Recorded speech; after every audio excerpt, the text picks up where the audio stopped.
नमस्कार, आप देख रहे हैं जीबीसी अपडेट। मैं हूं आपके साथ रिद्धि। रामलला की प्राण प्रतिष्ठा तो हम सब ने देखी है, लेकिन बाबरी मस्जिद से राम मंदिर के निर्माण का जो संघर्ष रहा है वो बहुत लंबा रहा है। और इस संघर्ष में कार सेवकों का जो हिस्सा है वो बहुत मुख्य रहा है, क्योंकि जितना जितना संघर्ष इन्होंने किया है शायद किसी और ने किया होगा। तो हमारे साथ हरभजन जी जुड़ चुके हैं, ये कार सेवक रहे हैं उस समय। इन्होंने बहुत कुछ ऐसे संघर्ष देखे हैं जो शायद हमारी जनरेशन को या आने वाली पीढ़ी को इसके बारे में नहीं नॉलेज होगी। तो आज हरभजन जी हमें उसके बारे में ही बताएंगे कि क्या संघर्ष था, क्या दौर रहा है। तो सर, बहुत बहुत स्वागत है आपका जीबीसी में। धन्यवाद। तो सर, उस बाबरी मस्जिद से लेकर रामलला की प्राण प्रतिष्ठा या राम मंदिर के निर्माण तक का सफर कैसा रहा है? सफर तो आप सब पहले जानते ही हैं कि जो मुगल शासक जितने भी आए उन्होंने हिंदुओं को इस प्रकार रौंदा जिसको सुनकर जब हम कभी इतिहास पढ़ते थे तो बहुत जोश भी आता था और कुछ मतलब ऐसा भी लगता था कि क्या मतलब हमारे पूर्वजों के साथ ऐसा हुआ होगा।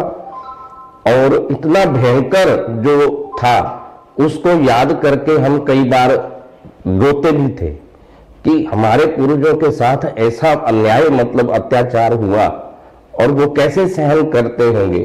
तो ये सारा चलता रहा और अंत में 1964 में विश्व हिंदू परिषद जो हिंदुओं के एक संगठन के रूप में सामने आया और इसकी स्थापना जन्माष्टमी के दिन हुई और इन्होंने प्रण लिया कि हम जो है हिंदुओं को संगठित करके ही, क्योंकि कमी इसी बात की थी कि हिंदू संगठित नहीं था।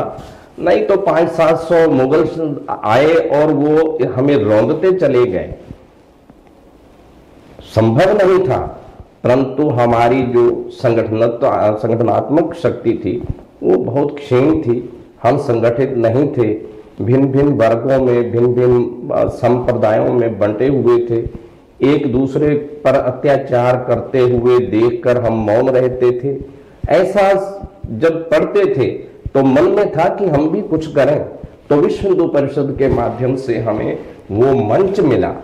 विश्व हिंदू परिषद यद्यपि 1964 में उसका संदीपनी आश्रम में मतलब जो है देश के विभिन्न 65 संप्रदायों के आचार्य इकट्ठे हुए और उन्होंने यह निर्णय लिया कि हम सब इकट्ठे होकर जो है समाज को का नेतृत्व करेंगे और समाज को एकजुट करेंगे।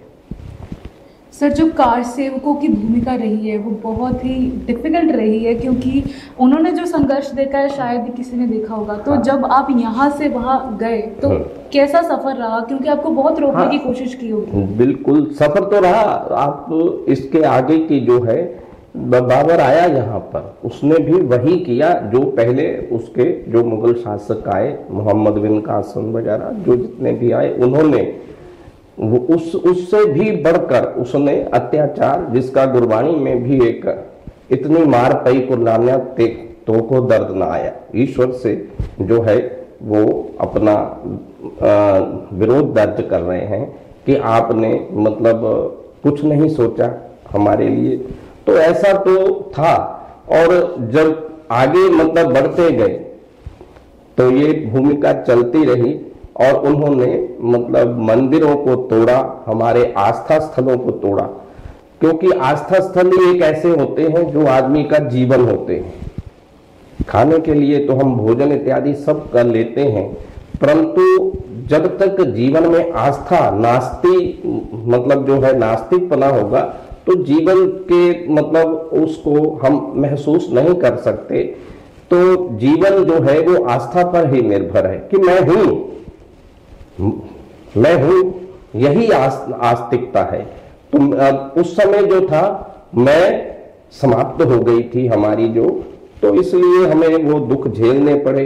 बाबर ने अनेक मंदिर तोड़े, परंतु राम जन्मभूमि का जो हमारा एक बहुत मतलब प्रसिद्ध मंदिर था उसको उसने ध्वस्त करके वहां पर बाबरी मस्जिद खड़ी की और फिर जब ये मतलब विश्व हिंदू परिषद का निर्माण हुआ, सारे मतलब जितने संप्रदाय इकट्ठे हुए, तो उन्होंने सोचा कि भी अब हम जो है अपने मान स्थलों को, जितने हमारे मान बिंदु हैं, यदि मनुष्य का मान ही समाप्त कर दिया जाए तो बाकी कुछ नहीं बचता।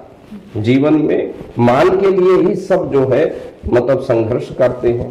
तो हिंदुओं में 1964 से धीरे धीरे उसके सम्मेलन भी हुए। 1979 में एक हिंदू सम्मेलन हुआ प्रयागराज में, तब भी हम गए, यहाँ से 2 बस लेके गए थे। तो वो चलता रहा। 1985-86 में जाकर इसके जब मतलब ताले खुल गए, संघर्ष चल रहा था, राम जानकी रथ निकला सारे देश में, प्रदेश में, तो उस समय जो मतलब चेतना जागी, उसके बल पर इसके ताले खुले तो फिर इसका संघर्ष शुरू हुआ कि अब इस पे पुनर्निर्माण करके और रामलला की द्वारा स्थापना की जाए। अपने जो हमारे विश्व में हिंदुत्व का ध्वजा फहरा रही थी, फिर उसे द्वारा फहराया जाए। तो उसी कड़ी में जो है 1989 में शिला पूजन कार्यक्रम चला, जिसमें हम सब लोगों ने एक एक गांव से, एक एक मंदिर से एक एक शिला, और हर व्यक्ति से वहां से कुछ ना कुछ दक्षिणा प्राप्त की। शिला पूजन हुआ, शिलाएं लेके सारे देश के लोग वहां पहुंचे और वहां पर एक कार्यशाला चली उस पे मतलब। और फिर उसके बाद जो है 90 में पहली कार सेवा के लिए मतलब हम सब लोग वहां गए। वहां पर जब उसका अनाउंसमेंट हुआ तो उस समय वहां पर शासन था मुलायम सिंह जी का, जो समाजवादी थे और घोर हिंदू विरोधी थे।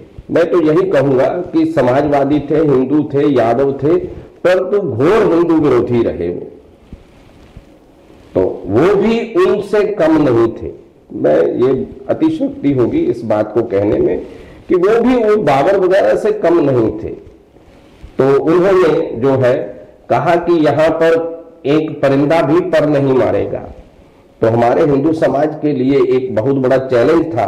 हमारे विश्व हिंदू परिषद की जो केंद्रीय समिति है उसने इसको स्वीकार किया चैलेंज को कि हम जो है जाएंगे और वहां पहुंचेंगे और कार सेवा करेंगे।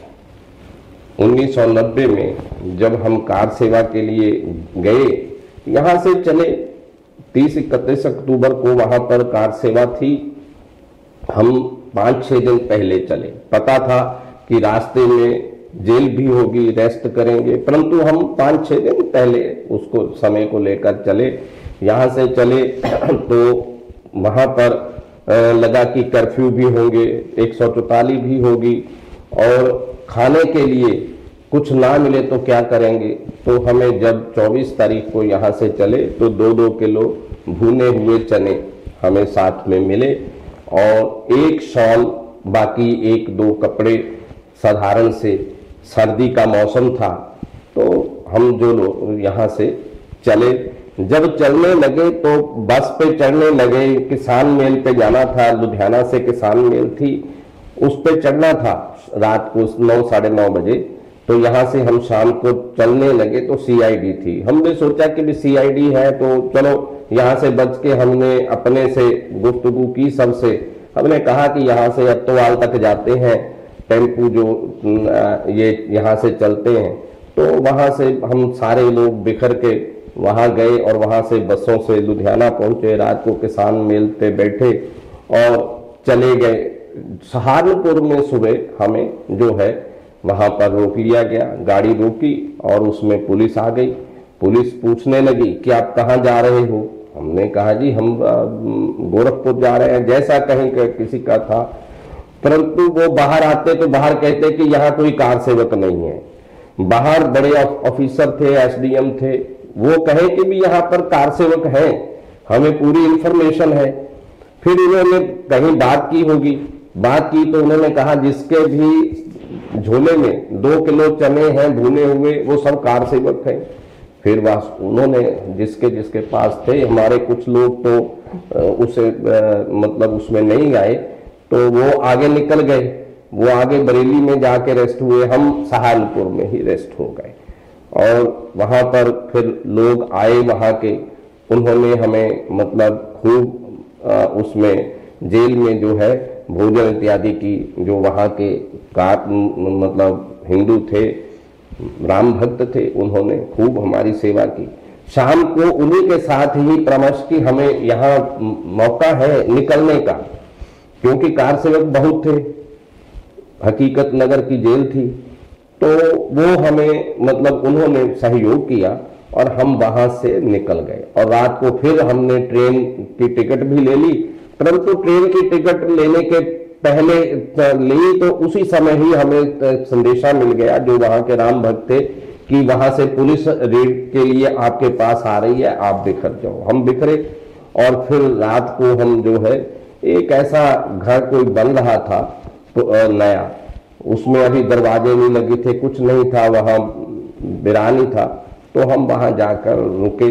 और फिर उन लोगों ने कहा कि आप ना तो ट्रेन में जा सकते हैं, यदि आपको अयोध्या पहुंचना है तो आप ट्रेन में ना जाए, आप यहां से भी सीधी बस नहीं लें, जब सीधी बस लेंगे तो उनको शक रहेगा। तो उन्होंने हमें मतलब कहा कि भाई आप छोटे छोटे रूट बनाइए और लोकल जो गाड़ी है उन पे चलिए। तो हम वहां से रुड़की होते हुए मुरादाबाद में रात को हमें जो है कोई 7 बजे का टाइम होगा। अब वहां पर 144 लगी हुई और हमें कोई पता नहीं, हमारा कोई परिचित नहीं, हमें पता भी नहीं था कि हम मुरादाबाद में हमें रात पड़ेगी, वहां से निकलना भी मुश्किल था। तो एक छोटा सा मंदिर था, मंदिर हनुमान जी का था, और मैं गया, मैंने पुजारी जी से बात की, मैंने कहा महाराज कोई यहाँ पर कार सेवक कोई ऐसे हों जो हमें कुछ थोड़ा सा मार्गदर्शन करें आगे निकलने के लिए। तो उन्होंने जो है वो कहते हैं मैं तो नहीं, यहाँ एक काली माता का मंदिर है, उसका पुजारी जो है वो इसमें एक्टिव है। तो हमने कहा जी हमें क्या कहाँ पता चलेगा कि काली माता का मंदिर कहाँ है। तो वो हमें लेके चला गया और वो घर में नहीं थे, वो भी क्योंकि वहां पर भी ये पकड़ धकड़ हो रही थी, जब मतलब पूरे कार सेवकों की पकड़ धकड़ चाहे यूपी के हो वहां भी हो रही थी, तो वो भी अंडरग्राउंड थे। उनकी पत्नी बाहर आई तो वो कहते हैं कि जी वो घर पर नहीं है। तो गए, फिर उसने बताया कि वो भी मतलब इसी तरह मतलब आगे पीछे हो गए होंगे। फिर हम एक हमारे यहाँ नवीन सैनी है, आरएसएस के स्वयं सेवक हैं, वो राष्ट्रीय सुरक्षा समिति में भी रहे, तो उनके ब्रदर जो वहां थे मुरादाबाद में इंडियन बैंक में मैनेजर थे। फिर कहीं से उनका मतलब जो है एक है हमारे भाटिया जी, भीषम भाटिया जी, वो उनके पास नंबर था उनका, उनकी दुकान जो है वो उनके यहाँ इंडियन बैंक के पास थी, तो उनके पास रहा। तो उन्होंने उसी समय कहा कि मेरे पास है, हमने उनको फोन मिलाया, मिल गया। तो फिर वो उन्होंने हमारी सहायता की और रात को एक स्कूल था या कॉलेज था, उसमें बरामदे में हमें मतलब जगह दी और फिर 2-3 लोगों को लाए जिन्होंने हमें गाइड किया कि आप यहाँ से बस पे नहीं जा सकते, बस पे जाएंगे तो पकड़े जाएंगे, क्योंकि पूरा मतलब यहाँ पर जो है पुलिस एक्शन में है, तो आप नहीं पहुंच सकते। हमने कहा जी हमें पहुंचना है, जैसे हो हमें पहुंचना है। तो उन्होंने कहा कि आपको हम सुबह 3 और 4 बजे के बीच में जो अखबार लेके जाती हैं गाड़ी वो आएंगी, उसमें हम 2-2, 3-3, 4-4 करके बिठाएंगे और आप बरेली तक पहुंच सकते हैं सुबह होते होते। तो हमने ऐसा ही किया, सुबह 2-2:30 बजे तक। नींद कहाँ आती है जब ऐसा हो। एक था कि यहाँ पर हमें संघर्ष का वो था कि हम बाहर में हैं, परंतु उत्साह इतना था, शायद मैंने आपसे पहले निवेदन किया कि हमें जब इतिहास पढ़ते थे तो हमारे रोंगटे उसी समय खड़े होते थे। उस समय हमें पता ही नहीं था कि हम क्या करेंगे क्या नहीं करेंगे। तो ऐसी मतलब होता था कि ये चाहे स्वभाव से पूर्व जन्म के कोई ऐसा होगा कि हमारे में ये मतलब भाव बहुत जागृत रहता था कि अपने समाज के लिए इसको कुछ मतलब जो है इकट्ठा करें समाज को, और समाज की शक्ति इकट्ठी हो। तो उसके बाद तो फिर जैसे ही उन्होंने हमें मतलब बिठाया तो हम चले गए वहां पर बरेली में जाते भी वहां भी कुछ हमारे थे कार सेवक, और वो शेविंग करा रहे थे वहां पर बस स्टैंड के पास, तो वहां पकड़े गए। परंतु वहां हमने एक बात ये भी देखी कि कुछ ना कुछ जो हिंदू पुलिस थी वो जरूर हमारी सहायता कर रही थी। दूर जाके उन्होंने उनको छोड़ा थोड़ा सा, और फिर कहा कि भाई आप इकट्ठे होके मत घूमो को, क्योंकि जो प्रांत के बाहर के लोग हैं वो आसानी से पहचाने जा सकते हैं घूमते हुए, बातें करते हुए। तो आप एक एक दो करके फिर वहां से हम जो है मतलब हमने सोच लिया हम एक बस में नहीं चढ़े, वहां पर हम 3-3, 4-4 जो है करके अलग अलग बसों पे चढ़े। वहां से शाहजहांपुर गए, शाहजहांपुर से लखनऊ गए, तो सब अपने अपने मतलब गए। अब हमें लगा कि हम बिछुड़ तो गए, परंतु अब इकट्ठे कैसे होंगे। परंतु ये भी उस रामलला की कृपा थी, उनका ही ये कार्य था, और कार्य तो के पीछे तो वो जैसे मदारी को वो अपना नचाता है ना, तो उसी प्रकार ही हम नाच रहे थे। हमारा तो इसमें कुछ भी नहीं था, क्योंकि मनुष्य के हाथ में ऐसा कुछ नहीं है, ये वही नचा रहे थे। तो वहां पर उन्होंने जो है मजदूर संघ का ऑफिस था, जब हम पहुंचे तो वहां मजदूर संघ का ऑफिस था चारबाग स्टेशन पर।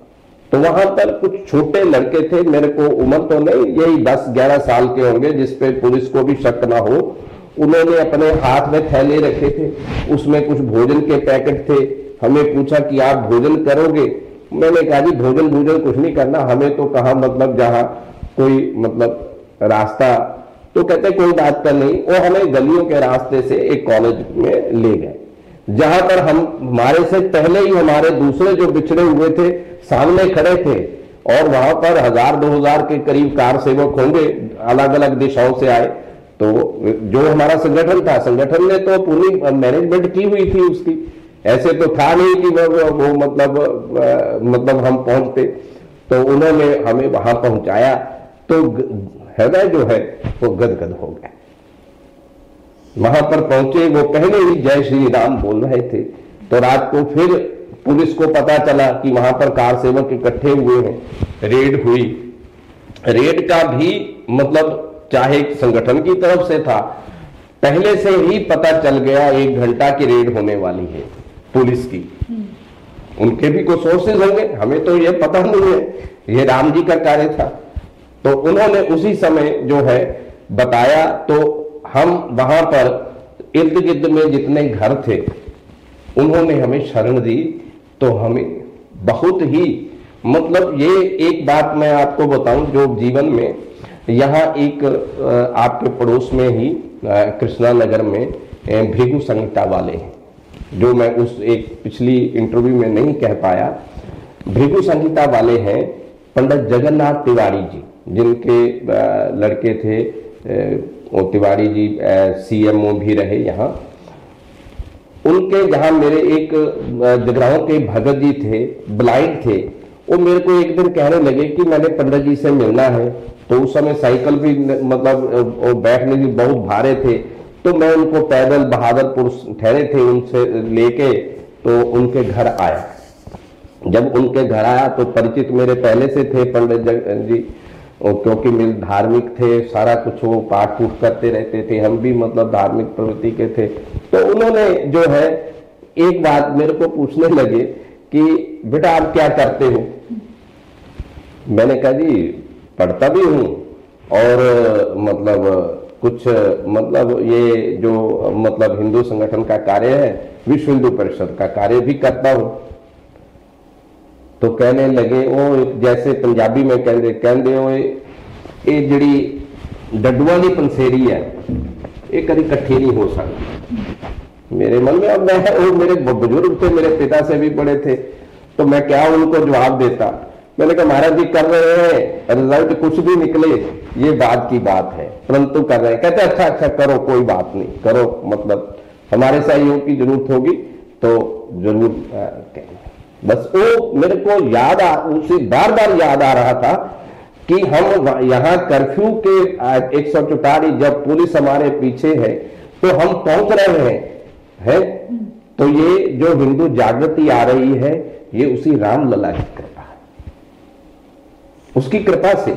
फिर हम एक दिन पूरा जो है, सुबह एक साबुन की फैक्ट्री थी, वहां हमें 14 आदमी हम थे, 14 के 14 ही उस बेसमेंट में रहे और दिन में उन्होंने बहुत सेवा की, खाने पीने की, मगर फैक्ट्री वालों ने बहुत सेवा की। तो यही जागृति थी कि हिंदू जाग रहा है। ये उस समय का दृश्य हमें भूलता नहीं है कि हिंदू जाग रहा है, हिंदू जग गया है। फिर जब मतलब ट्रेन आती कोई, वो हमें पूछ के बताते कि ये ट्रेन आ रही है, वहां जाएगी, तो वो ट्रेन डिटेल हो जाती, क्योंकि वहां पर उन्होंने, प्रशासन ने पूरा प्रबंध कर रखा था कि कार सेवक वहां पर अयोध्या में पहुंचे ही नहीं। तो बस फिर क्या था कि सारा दिन करते रहे, रात को फिर वही मतलब बात हुई कि 7-1 बजे के करीब होगा, 6:30-7 बजे के करीब एक ट्रेन आई जम्मू तवी गोरखपुर। हम जब गए, कुछ टिकट लिए, कुछ ने नहीं लिए, कुछ ने टिकट लिए, कुछ ने नहीं लिए जल्दी में, और गाड़ी में बैठ गए तो हमें लगा कि भाई अब चलो कोई बात नहीं। हमें बताया गया था कि मणिकापुर एक स्टेशन है छोटा सा, वहां गाड़ी रुकती नहीं है और वहां पर चेन पुल करनी है, तो आप चेन पुल करेंगे तो वहां आपको कुछ ना कुछ मार्गदर्शन मिलेगा वहां से। तो रात का समय था, जैसे ही वहां से गाड़ी निकली तो आगे 1-2 किलोमीटर के पास स्टेशन था छोटा, वहां रुक गई। वहां पर पुलिस ही पुलिस, जैसे पुलिस की छावनी होती है, सारी गाड़ी में चढ़ गए और हमें मतलब पूछने लगे। बाई चांस मैं डिब्बे के पहले वो बैठा हुआ था, तो मेरे से पूछा, मेरे मुंह से निकल गया, कहते कहाँ जा रहे हो? मैंने कहा बनारस जा रहे हैं। क्या करने जा रहे हो? साड़ियां खरीदने।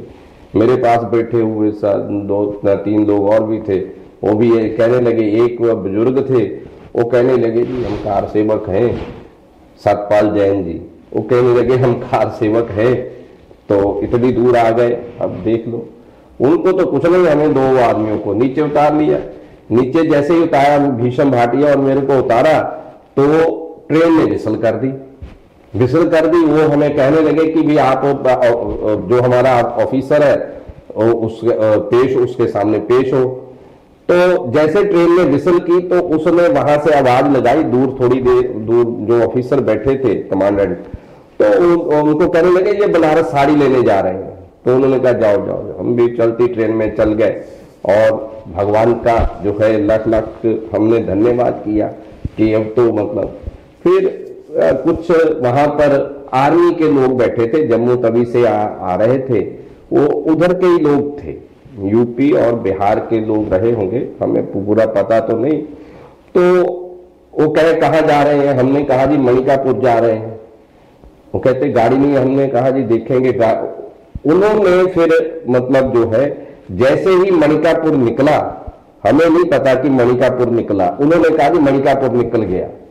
तो हमने वहां चेन पुल की, हमारे साथ एक लड़का था, छोटा जवान लड़का था, उसने चेन पुल की और गाड़ी खड़ी हो गई। हम गाड़ी के, मैंने कहा दोनों तरफ उतर जाएं, पुलिस वगैरह आएगी तो मतलब हम बिखर जाएंगे, सब एक तरफ नहीं होंगे। तो हम दोनों तरफ उतर गए। 5-1 मिनट गाड़ी रुकी, उसने पुलिस भी आई, देखा, हम भी छुप के बैठे हुए थे अंधेरे में।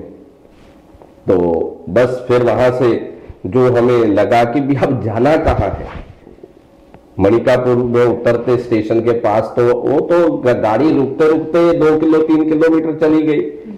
अब फिर जो है 5-1 मिनट के बाद गाड़ी जैसे गई, 5-1 मिनट के बाद दूर से हमें लगा कि कोई टॉर्च लेके, मतलब काफी लोग होंगे, टॉर्च और लाठी लेके आ रहे हैं।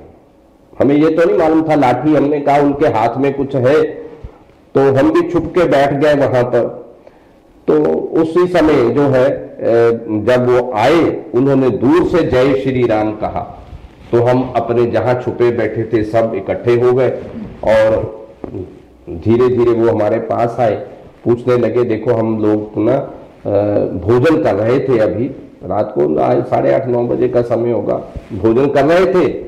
तो भोजन करते करते गाड़ी रुकी तो हमें लगा कि कार सेवक उतरे और तो कोई उतर नहीं सकता, तो आ गए हमें और कहने लगे कि हम आपने भोजन क्या किया कि नहीं। हमें कहा भोजन की मतलब जो उसमें था जोश, उसमें भोजन तो बहुत दूर की बात थी। पानी भी कई बार हम पूरा आधा दिन पानी तक नहीं पीते थे और चलते रहते थे, क्योंकि बाहर में कोई पता नहीं था कि कैसा मतलब वातावरण होगा। तो फिर बस वो हमें लेके और एक गांव के सरपंच के पास गए, जो निकट का जो अयोध्या की तरफ जा रहा था रास्ता, और रास्ते में भी वो उनको पता था कि कहां पर पुलिस का पहरा है, कहां पर पुलिस ने नाकेबंदी की हुई है। वो बचा के गांव में लेके जाते थे, लेके गए वहां पर। उन्होंने हमें देख के इतनी हैरानी हुई कि उनके पास रामचरितमानस थी और रामचरितमानस को पर उन्होंने उनसे शपथ ली कि ये लोग पकड़े नहीं जाए। उन दिनों वहां के पंच सरपंचों का बहुत बड़ा एक मतलब वो होता था कि पुलिस भी मतलब जो है वहां पर घुसती नहीं थी उनके पूछे बिना, यूपी में। तो वहां पर फिर वो आगे हमें लेके गए, सारी रात चलते रहे। सुबह 4 बजे के करीब एक मिश्रा जी का घर था, वो वहां पर सरपंच जी का, वहां पर हम भी जैसे वो होता है एक बड़ा तबेला होता है, उसमें तूड़ी रखी हुई थी, वहां पर हमने मतलब जो है चादर लेके सो गए। तो सुबह 6-6:30 बजे के करीब एक बंगाल का जत्था वहां आ गया और वो इतना आनंदित रहा। बंगाल का जत्था था, मेरे को ये वो स्मरण आज तक नहीं भूलते जो उस यात्रा के अनुभव हैं।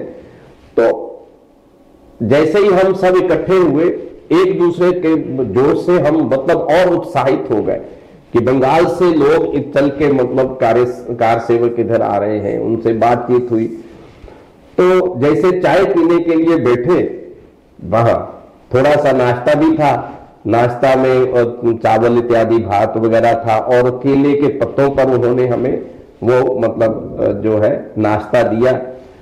तो वहां पर नाश्ता करते हुए उन्होंने एक जो है मतलब बोला गीत, और गीत क्या था कि पिता वार्या लाल चारे वारे हिंद तेरी शान बदले, और उन्होंने नाचकर ये मतलब, तो ये भी एक लगा कि भाई हिंदू जागृत हो जाएगा। मेरे को वही शब्द बार बार याद आते थे कि पंडित जी कहते थे कि एक डडुआ की पंसेरी इकट्ठी नहीं होनी, परंतु बार बार वो शब्द याद आ रहे थे कि हिंदू जाग गया। जब रात को उतरे और लेके चले हमें लोग, तो ये जागृति का बहुत बड़ा एक उत्सव था जो हिंदू जागृत हो रहा था। ये कार सेवा के माध्यम से ही जो है लोगों में इतना उत्साह उस समय उत्पन्न हुआ।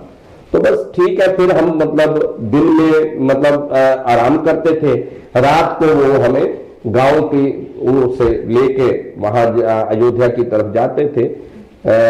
30 की रात को हम जो है वहां एक जंगल में बहुत बड़ा आम का बाग था, वहां पर सब लोग इकट्ठे और कह रहे थे बोलना नहीं है, यहाँ पर किसी ने सिगरेट नहीं पीनी है, पता चल जाएगा। तो ऐसे हमें फिर वहां पर तो पठानकोट के लोग मतलब कार सेवक भी थे और एक जत्था पहले जो आगे था उसको भेजा गया कि आप सरयू का जो है पुल पार करो और अंदर जाओ, क्योंकि कार सेवा होनी है तो अंदर में कार सेवक होंगे तो कार सेवा शुरू होगी। तो जैसे ही वो लोग मतलब सरयू के मतलब पुल जो है आधा, पुलिस ने भी स्ट्रेटेजिकली आधा पुल पार कराया और आधा जो है दोनों तरफ से घेर कर उनको लाठियों से जो है वहां पीटने लगे। उनके पास घोड़े भी थे और जैसे वो पीटने लगे तो कुछ लोगों ने वहां पर मतलब जो है छलांग लगा दी बचने के लिए। तो उनको पता नहीं था कि ये गहरी ज्यादा है। एक अजय महाजन करके पठानकोट के थे, और वो भी मतलब शहीद हुए उसमें, और बहुत से शहीद हुएंगे। अब पता नहीं, क्योंकि वहां पर कार सेवक एक प्रांत के तो थे नहीं, सभी प्रांतों के थे, सभी शहरों के थे, तो कोई जानता नहीं था, तो कोई पता नहीं। फिर पूरा दिन संघर्ष होता रहा पुलिस के साथ।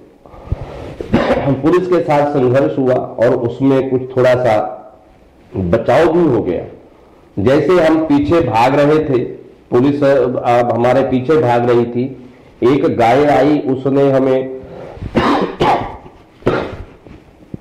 थोड़ा सा टक्कर दी, हम नीचे खाई में गिर गए, चोट कोई नहीं लगी, और ऊपर से गोली चल रही थी, बचाव हो गया। एक साधु के गोली लगी तो हमारे साथ साधु के गोली लगी, हमारे साथ एक कार सेवक थे सुधीर जी, उन्होंने जाकर ऐसे ही उसके जहां पर चेस्ट में अंगूठा दबा दिया। पुलिस आई और एम्बुलेंस में ले गई। ऐसे सारा दिन हम जो है संघर्ष में रहे। रात को अब सोना था, सोए कैसे?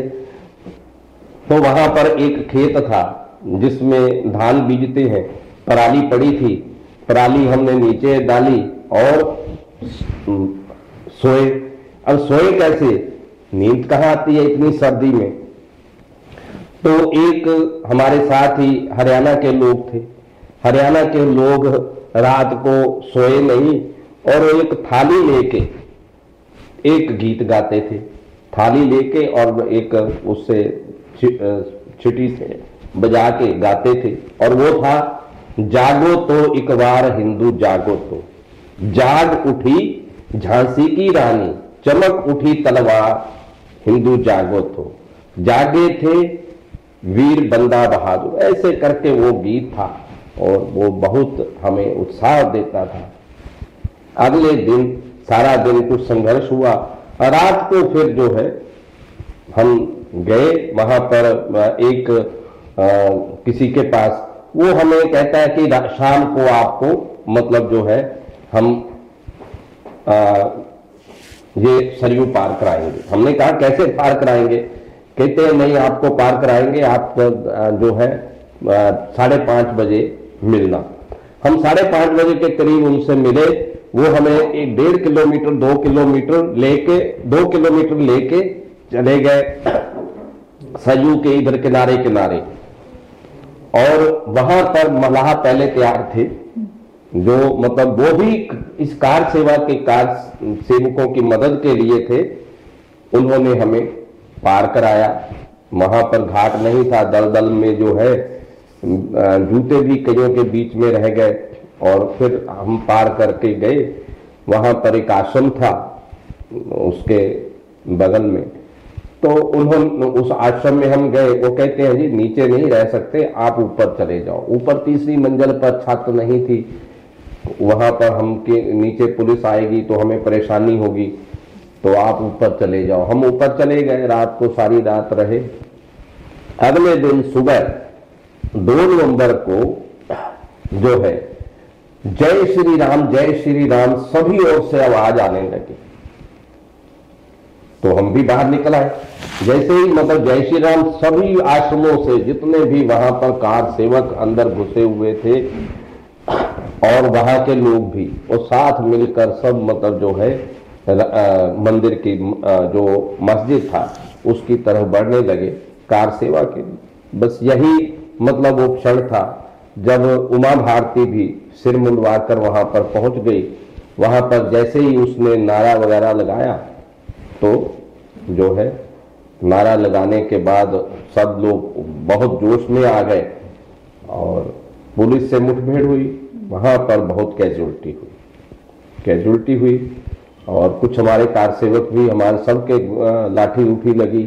एक कार सेवक थे, हमारे पिता के समान थे, ओम प्रकाश जी, उनके ज्यादा कुछ लगी चोटें। बस फिर रात को जो है मतलब थोड़ा थोड़ा उपले लगा के उनको सेक देते रहे और बस फिर वहां से सब कार सेवक जो है हम सब वापस आ गए।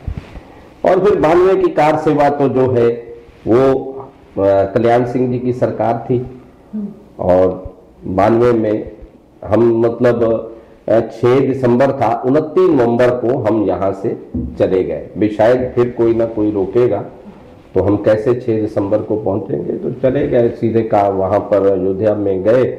वहाँ पर हमारे टेंट लगे हुए थे, वहाँ रहे सरकार सेवक।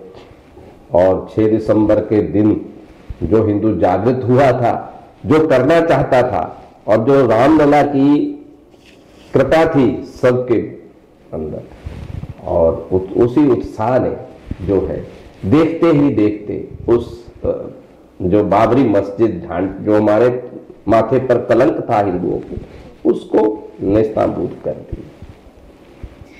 बहुत ही बड़ा ये जो है सफर रहा है संघर्ष का। हरभजन जी, बात करें तो आपने जेल में भी रात काटी है, खाने को भी नहीं था, कपड़े भी मतलब वही पहन के हम चले, तो कभी दिमाग में ये बात नहीं आई कि यार वापस चलते हैं? कितना नहीं, ऐसा आया ही नहीं। हमें था कि हमने पहुंचना है, ये पहले से ही जो गया था वो सब जो है पहले से तैयार थे। ऐसा नहीं था कि हमारा मानसिक जो था वो हम सब तैयार थे कि हम किसी तरह भी जब वहां पर पहुंचना है और अपने कार्य को जो राम काज है उसको करना है। ये बहुत ही लंबा संघर्ष था। अब राम मंदिर जो है, राम मंदिर की स्थापना हो गई है, प्राण प्रतिष्ठा हो चुका है रामलला का। अब आपको कैसा लग रहा है और क्या आपने जाकर वहाँ पे दर्शन किए? हाँ, दर्शन करके आए। अभी जो है 7 तारीख को यहाँ से गए और ट्रेन में वो पहले से ही उन्होंने मतलब किया था कि कार सेवकों को दर्शन कराने हैं, उन्होंने प्रबंध किया था। और बहुत ही आनंद में जो वहां पर देखने वाला था, वो मेरी इवैल्यूएशन जो है, हर व्यक्ति की इवैल्यूएशन जो है अपने अपने दृष्टिकोण से होती है। मेरी इवैल्यूएशन थी कि ये जो सांस्कृतिक चेतना आई है हिंदू समाज में, ये अद्भुत है हर तरफ से। पहले हम कभी किसी को कहते थे नमस्ते, किसी को कुछ, जैसे हमारा अभिवादन होता है, परंतु उस दिन कोई भी व्यक्ति जय श्री राम के बिना लाखों की संख्या में ये जो सांस्कृतिक चेतना है ये हमारे लिए तो बहुत लाभकारी है, परंतु ये विश्व के लिए भी उस राम राज्य की ओर है जहां पर गोस्वामी तुलसी जाने दैहिक दैविक भौतिक तापा राम राज नहीं काहू व्यापा, है ना। उसके राज में, भगवान राम के राज की वर्णन जब आता है वाल्मीकि रामायण या कहीं भी आता है, तो दुनिया के सबसे उत्तम राज्य की जो है वो कल्पना की जाती है। महात्मा गांधी जी ने भी हिंदुस्तान में आजादी के बाद राम राज्य की ही कल्पना की थी, परंतु दुर्भाग्य से हम जो नहीं कर पाए। परंतु लगा कि अब ये जो सांस्कृतिक चेतना है, जिधर जाओ जय श्री राम जय श्री राम, और लोग एक दूसरे से बंधुता तक का व्यवहार कर रहे थे। नहीं तो जो है बंधुता बहुत कम आती है, जब एक दूसरे से ईर्ष्या होती है, परंतु वहां पर तो सब जो है राम जी के कार्य में सब सेवा ही कर रहे थे। ऐसा जो हृदय गदगद हुआ, ये मतलब लगा कि आप जो है विश्व में जो है इस राम नाम की गूंज जाएगी और उनके चरित्र का जब वर्णन होगा तो लोग जरूर उसको स्वीकार करेंगे कि ये, क्योंकि संसार में जब आदमी भौतिकवाद में ज्यादा जाता है तो उसके दुख संकट बढ़ते जाते हैं, उसका मन शांत नहीं रहता। आज किसी का भी मन शांत नहीं है, परंतु राज में ये सब संभव था। सब नर करें परस्पर प्रीति, सब लोग एक दूसरे से प्यार करते थे, द्वेष नहीं करते थे। ये जो है ये राम राज्य में ही संभव हो सकता है और कहीं नहीं हो सकता, ऐसा पूरा विश्वास है। जी बिल्कुल, आपने बिल्कुल सही बात की है। अगर बात करें जब आपने संघर्ष किया, जब आप बाबरी मस्जिद का संघर्ष चल रहा था और अब आपने जब रामलला के दर्शन किए, उस अयोध्या में और इस अयोध्या में क्या फर्क था, क्या फर्क दिखा? अंतर तो बहुत, अंतर की क्या बात करें, वो तो अनंतर था। उसका कोई जो आज देखा वो तो अनंत था। उस समय तो कुछ नहीं था। ये आदमपुर का जो स्टेशन है, ये इससे भी गया गुजरा स्टेशन था, लिंक रोड था। आज वहां पर जंक्शन बन गया है और इतना बड़ा मतलब जो भव्य मंदिर भगवान राम की, जो राम राज्य की कल्पना थी, उसके अनुरूप जो मंदिर बन रहा है, जो भी देखेगा वो जरूर उसकी प्रशंसा करेगा, उसमें आत्म विभोर होगा। हरभजन जी, आपसे आज्ञा लेने से पहले हम आपसे भजन जरूर सुनना चाहेंगे, तो जरूर हमारे दर्शकों को भजन सुना दीजिए। भजन तो बहुत से है, परंतु मैं ज्यादा तो इस समय मतलब जो है मेरे को स्मरण नहीं है कि कौन सा भजन सुनाऊं, परंतु हम जो जैसे मतलब ये मतलब इसका सुप्रीम कोर्ट का वर्डिक्ट आया, उस दिन मैंने अम्बे वैली में शाम को ये भजन थोड़ा सा गाया। ले चल अपनी नागरिया अवधु बिहारी सांवरिया। अब जब मैं जलंधर वहां पर किसी ने कहा कि कोई कुछ कहना है, तो मैंने कहा भी, उस समय कहते थे ले चल अपनी नागरिया, अब ले चले अपनी नागरिया अवधु बिहारी सांवरिया। बहुत खूब हरभजन जी, बहुत बहुत शुक्रिया आपका हमारे जीबीसी के जितने भी दर्शक हैं उनके साथ ये इन्फॉर्मेशन साझा करने के लिए। हमारे जितने भी दर्शक हैं उनको ये संघर्ष कैसा लगा, और जितने लोग अगर वो भी कार सेवक हैं या उन्होंने भी उस टाइम पे कार सेवक की भूमिका निभाई हो, तो हमें कमेंट करके ज़रूर बताइएगा। और ये आपको स्टोरी कैसी लगी, ये आपको कवरेज कैसी लगी, हमें ज़रूर कमेंट करके बताइए। धन्यवाद। An excellent coaching point in IELTS and spoken English. Also expert in study and visitor visa. Government approved. SS Group. Session Chowk, Hoshiarpur.